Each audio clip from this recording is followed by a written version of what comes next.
হকারদেরকে প্রদান করা হয়েছে, ট্রাক জব্দ থেকে শুরু করে কিছু অবৈধ ভেহিকল এগুলোকে বিনষ্ট করা হয়েছে। আমাদের এই নিউজ এগুলো আছে, এগুলো আপনারা যারা সাংবাদিক এখানে আছেন আপনারা এই বিষয়টা সম্পর্কে অবগত আছেন। আর পরবর্তীতে আমাদের কালিয়াকৈর উপজেলায় যেটা আমাদের ইটভাটার সংখ্যা এখানে দেওয়া আছে, আমাদের 29টি ছিল, 5টা অবৈধ ছিল, আমরা 3টাকে ঘুরিয়ে দিয়েছি, 2টাকে জরিমানা করে সম্পূর্ণ প্রোডাকশন বন্ধ আছে। এবং হচ্ছে গৃহীত পদক্ষেপের মধ্যে টোটাল যে 5টা অবৈধ ইটভাটা ছিল সেটা সম্পূর্ণরূপে এখন বন্ধ আছে। আর যে আমাদের কাজগুলো নিয়মিত করা হচ্ছে সেটা হচ্ছে অবৈধ মাঠের তথ্য দেয় যে আমরা ভ্রাম্যমাণ আদালতগুলো পরিচালনা করে থাকি, এটা চলমান প্রক্রিয়া। এখন পর্যন্ত 4 জনকে কারাদণ্ড থেকে প্রায় 5 লক্ষ টাকা জরিমানা।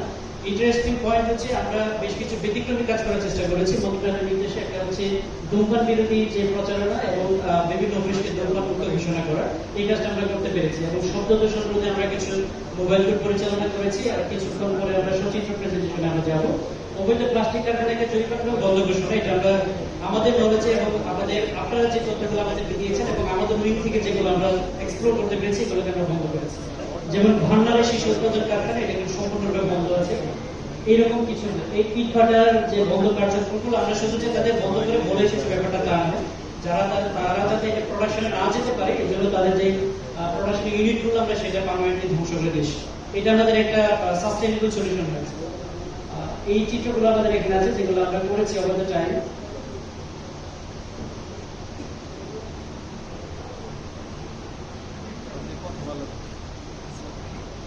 এখানে একটা স্লাইড আমরা রেখেছি যে বনের গাছ এবং বনের জমি এটা নির্বিচারে অনেকটা কাটা শুরু হয়েছিল। তো আমরা বন বিভাগের সহায়তায়, থানা পুলিশের সহায়তায় এবং ক্ষেত্র বিশেষে সেনাবাহিনীর সহায়তায় আমরা একটা বেসিক রিকভারি আমরা করতে পেরেছি। এবং সবচেয়ে ইম্পর্টেন্ট পার্ট হচ্ছে যে আমাদের সেই ওয়েবটা থেমে গেছে। মানে ভালনারেবল সিচুয়েশনটাতে যে হারে মানুষ এখানে ইনভলভ হয়ে গিয়েছিল এই জায়গাটা দখল করার ক্ষেত্রে, ওই ওয়েবটা স্যার আমাদের এই মুহূর্তে অফ আছে এবং আমরা রিকভারি পয়েন্টে আছে এবং প্রায় আমরা 60 থেকে 70% আমাদের যেগুলো অবৈধভাবে দখল হয়েছে তা রিকভারি করতে পেরেছি।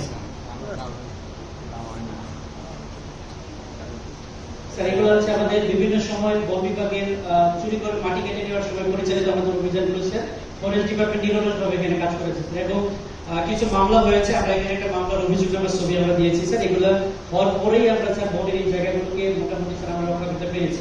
এদেরকে স্যার হাতে নাতে ধরে চালাতে দেওয়ার যে কয়েকটা ছবি আমাদের নিউমেরিক্যাল প্রেজেন্টেশন আমরা এখানে পাবো। আর মোটামুটি আমাদের কালিয়াকৈর একটা উপজেলা যদি বলি আমাদের প্রায় 84 একর জমি আমাদের তথ্য অনুযায়ী দখল হয়েছিল। এর মধ্যে এখন পর্যন্ত প্রায় যতগুলো অভিযান হয়েছে, দুটো বেসিক অভিযান হয়েছে সেনাবাহিনী, পুলিশ, এক কথায় যৌথ বাহিনীর সহায়তায় প্রায় 56 একর জমি আমাদের উদ্ধার হয়েছে এবং এই কার্যক্রম চলমান আছে। এটা ছিল সেই অভিযানের কিছু অংশ যেগুলো আমরা উদ্ধার করার চেষ্টা করেছি। আর এই স্লাইডটি একটু ইম্পর্টেন্ট কেন বলবো স্যার, আমাদের যে জায়গাটা আমাদের উপজেলা প্রশাসন বা জেলা প্রশাসন যেটা মনে করছে যে এই জায়গাগুলো কেন আমরা লস করছি। আমরা যদি 1984 সাল থেকে স্যার যদি চিন্তা করি, অনেক পলিসি প্ল্যানিং সিম্পোজিয়াম বা ওয়ার্কশপ আমরা যথেষ্ট করেছি, কিন্তু আমার মনে হয় স্যার এখানে যারা স্টেক হোল্ডার আছে আমরা বলতেই পারি যেহেতু পরিবেশ আমাদের বিপক্ষে, মানে যেহেতু ডেটা আমাদের বিপক্ষে, আমরা ধরেই নিতে পারি স্যার আমাদের সবকিছু টিল অফ ফেল করেছে।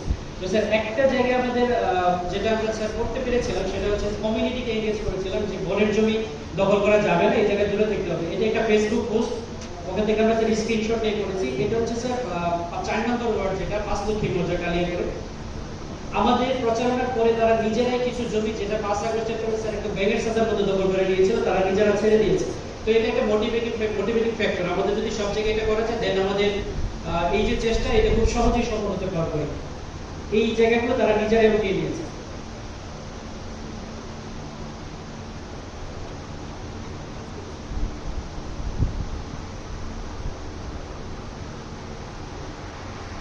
শুধু পরিবেশ দূষণের দায়ে তাদের বিরুদ্ধে আমরা পৌরসভা থেকে সবুজ করেছি এবং কেন তাদের ট্রেড লাইসেন্স বাতিল করবো না এই ব্যাপারে স্যার আমরা তাদের কাছে লিখিতভাবে জবাব চেয়েছি। এটা স্যার আমাদের একটা সাহসী পদক্ষেপ এবং এটার পরে আমরা যেটা কাজ করতে পারছি, অনেক কারখানা স্যার বিভিন্ন আমার সিনিয়র অফিস থেকে শুরু করে বিভিন্ন জায়গায় অলরেডি দৌড়াদৌড়ি শুরু করে দিয়েছে। স্যার আমাদের ডিসি স্যারের কাছে স্যার অভিযোগ দাখিল করেছে যে আমরা এই ধরনের চিঠি ইস্যু করছি। আসলে শুধুমাত্র স্যার পরিবেশ রক্ষার্থে আমাদের এই পদক্ষেপগুলো নিতে হচ্ছে, এছাড়া আমাদের এই মুহূর্তে হাতে কোনো বিকল্প নেই। স্যার পরিবেশ রক্ষার্থে বনের জমিতে রাস্তার পাশে যেসব জায়গায় স্যার আমাদের অবৈধ ময়লা দিয়ে স্যার ভরে গিয়েছিল এই জায়গাগুলো স্যার আমরা পরিষ্কার কার্যক্রম করেছি এবং বনের কিছু জায়গাকে আমরা স্যার সুন্দরভাবে এখন স্যার পরিষ্কার করে দিয়েছি। তারা কয়েকটা জায়গায় গাছ লাগানোর উদ্যোগ নিয়েছে, হয়তো দ্রুত স্যার এই জুন জুলাই গাছগুলো লাগাবে স্যার। তাদের সাথে আমাদের যেমনটি কথা হয়েছে। স্যার এটা সাময়িক জন্য ছিল, আমরা এখন বন্ধ করে দিয়েছি। এটা স্যার সিপির পাশে এই জায়গাটা স্যার, এটা আমরা বন্ধ করে দিয়েছি এখন স্যার এই মুহূর্তে নেই। আর হচ্ছে স্যার এই সিপি স্যার সিপি এবং ওখানে আরো কয়েকটা গার্মেন্টস আছে স্যার, এগুলো স্যার তাদের ময়লা বর্জ্য সম্পর্ক যে পানি, এই পানিগুলোকে স্যার আমাদের লোকালিটিতে ছেড়ে দিয়েছিল। পরে স্যার আমরা এইগুলো ভেঙে দিয়ে স্যার এগুলো যাতে সুন্দরভাবে পাস হতে পারে এবং পানিটা ক্লিন থাকে, তাদের ইটিপি যাতে চালু থাকে, তাদের মাধ্যমে স্যার কাজগুলো করিয়েছি। এলাকাবাসী সম্পূর্ণ হয়েছে, তাদের ওয়াল ভেঙে দিয়েছে যে এই টাইপের পানি এই জনপদটাকে নষ্ট করে দেয়। আমরা স্যার এলাকাবাসীকে সাথে নিয়ে কাজগুলো করেছি, সেগুলো আমাদের কিছু সেফগার্ড আমরা নিজেরাই পেয়েছি কারণ স্যার এই জায়গাগুলো কাজ করা অনেক কঠিন স্যার, আপনি অবগত আছেন স্যার। স্যার এটা ছিল আমাদের ধূমপান যে প্রকাশ্য স্থানে করা যাবে না, এই ব্যাপারে স্যার আমাদের কমিশনার স্যার অফিস থেকে শুরু করে মন্ত্রণালয় থেকে নির্দেশনা পেয়েছিলাম, আমরা ভ্রাম্যমাণ পরিচালনা করেছি। ইন্টারেস্টিংলি স্যার আমাদের সরকারি দপ্তরের কর্মচারী এখানে জরিমানা দিতে বাধ্য হয়েছে। তারপর হচ্ছে স্যার এটা হচ্ছে স্যার ভেকু, আমরা যে গাড়িগুলোতে স্যার অতি উচ্চ মাত্রার যে স্যার আমাদের শব্দগুলো হয় স্যার, একটা অবজারভেশন স্যার, আসলে আমরা এটা করতে গিয়ে যেটা দেখেছি স্যার, নিজের কাছেও একটা আত্ম উপলব্ধির ব্যাপার। এখানে আমরা অনেকেই আছে স্যার যে আমাদের গাড়িতে অনেক হাইড্রোলিক হর্ন লাগানো আছে। এখন স্যার আমরা বিভিন্ন বাস বা যাদেরকে ধরে স্যার আমরা জরিমানা করছি, সচেতন করছি, কিন্তু এট দ্য সেম টাইম আমাদের ব্রিজ যদি স্যার এরকম থাকে দেন আমরা একটা সেফ কনসেন্ট্রেটিভ সিচুয়েশনে পড়ে যাই। তো আপনার আজকে সেফ জেনের মাধ্যমে স্যার সবাইকে অনুরোধ করবো যাতে যার যার গাড়িতে হাইড্রোলিক হর্ন যেগুলো আছে এগুলো যাতে না হয়। আর সবচেয়ে বড় কথা হচ্ছে স্যার, একটা হাস্যকর কথা ছিল স্যার, আমরা অভিযানের সময় দেখেছি এবং স্যার একজন বৃদ্ধ লোক স্যার অবশ্যই জ্ঞানী হবে, আমাদেরকে বলেছিল যে যে দেশে বাচ্চার জন্মগ্রহণ করার পরে কান্না থামানোর জন্য স্যার জোরে শব্দ শোনানো হয়, সেই দেশে স্যার উচ্চ শব্দ নিয়ন্ত্রণ করাটা অনেক কঠিন। তো স্যার আমাদের কাছে মনে হয়েছে এটা খুবই সিগনিফিকেন্ট একটা পয়েন্ট স্যার, কারণ আসলে স্যার ট্রু, আমরা স্কুলের বাচ্চাদের বা ছোট বাচ্চাদের ঘুম না আসলে শব্দ শুনিয়ে স্যার তাদের ঘুম পাড়াই, তো বড় হওয়ার পরে তাদেরকে হাইড্রোলিক হর্ন ব্যবহারে কতটা সচেতন করতে পারবে এটা আমাদের একটু ভেবে দেখার দরকার আছে স্যার।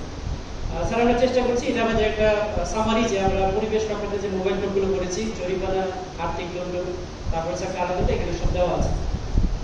স্যার আমরা প্রেজেন্টেশনের প্রায় শেষের পথে, এখানে বিভিন্ন উপজেলা স্যার উদ্ধারকৃত জমির তথ্য দেওয়া আছে। বনভূমি এটা আমাদের ধারণা নেই। আমার মনে হয় স্যার স্কুল কলেজ থেকে শুরু করে একদম ছোট থেকে শুরু করে যদি একটা ছেলে মেয়েকে গাছ কি পানি কি আমার কতটুকু লাগবে এটা যদি বোঝানো যায় প্র্যাকটিক্যালি স্যার, তাহলে আমার মনে হয় স্যার তার ভিতরে মনোযোগের একটা পরিবর্তন থাকবে। আর একটা বিষয় হচ্ছে স্যার, কিছু সমালোচনা আমরা করতেই পারি স্যার, যেহেতু পরিবেশ রিলেটেড, আমরা স্যার বিভিন্ন স্কুল কলেজের ছাদে বা আঙিনায় আমরা গাছ লাগাতে দেবো অনেক জমি। আমাদের অনেক স্কুলে স্যার আপনি ভিজিট করলে পাবেন স্যার, সরকারি স্কুল বেসরকারি স্কুল কোনো স্কুলে স্যার জায়গা আছে ওয়াল দেওয়া সুন্দর, কিন্তু ভিতরে কোনো গাছ নেই, এবং স্যার তারা এটা স্বতঃস্ফূর্তভাবে করছে না অথবা অনুধাবন করতে পারছে না। ইভেন স্যার এই হলরুমটাও যদি আমরা ভেবে দেখি স্যার, তাহলে দুই পাশে আমাদের কিছু ইনার প্ল্যান্ট যেগুলো আছে স্যার আমরা দিয়ে সুন্দর করে ডেকোর করতে পারতাম। আমাদের পরিবেশটা আসলে এইভাবে রক্ষা হতে পারে। আর না হলে স্যার বছরের পর বছর আমরা গাজীপুর যেভাবে 1984 থেকে বের করে আসতেছি, ওভার দ্য ইয়ার্স এটা কন্টিনিউ করবে। আমাদের ছেলে মেয়েদের মনোযোগ পরিবর্তন করা ছাড়া যে একটা গাছ আমার কাটা যাবে না, আমার স্কুলের গাছ আমার নিজে লাগাতে হবে, আমার বাসার গাছ আমার নিজে লাগাতে হবে, আমার জলাধার আমাকে সংরক্ষণ করতে হবে, এটা আমার প্রয়োজন। এটা যদি স্যার প্র্যাকটিক্যালি তার স্কুল লাইফ থেকে শেখানো যায়, শুধুমাত্র চ্যাপ্টারের শেষে একটা বাস্তু সংস্থা রিলেটেড চ্যাপ্টার না রেখে বা পরিবেশ দূষণ রিলেটেড চ্যাপ্টার না রেখে প্র্যাকটিক্যালি যদি তাকে দেখানো যায় যে পরিবেশ আমার লাগবে, এই ওনারশিপটা যদি স্যার থাকে, আমরা যদি মন করতে পারি যে নদীটা আমার, এই বনটা আমার, এই গাছটা আমার, এটা আমার লাগবে, তাহলে মনে হয় স্যার আমাদের অনেক পরিবর্তন হতে পারে। আরেকটা কথা হচ্ছে স্যার, দেশের কথা যেহেতু স্যার দেশের প্রেক্ষাপটে আলোচনাটা হচ্ছে স্যার, আমরা কথায় কথায় স্যার বাংলাদেশের তথ্য দিই স্যার, শব্দটা বাংলাদেশ না বলে যেদিন আমরা বলতে পারবো স্যার আমার দেশ, যেমন স্যার আমার বাড়ির ব্যাখ্যা দিতে গিয়ে যখন আমি বলি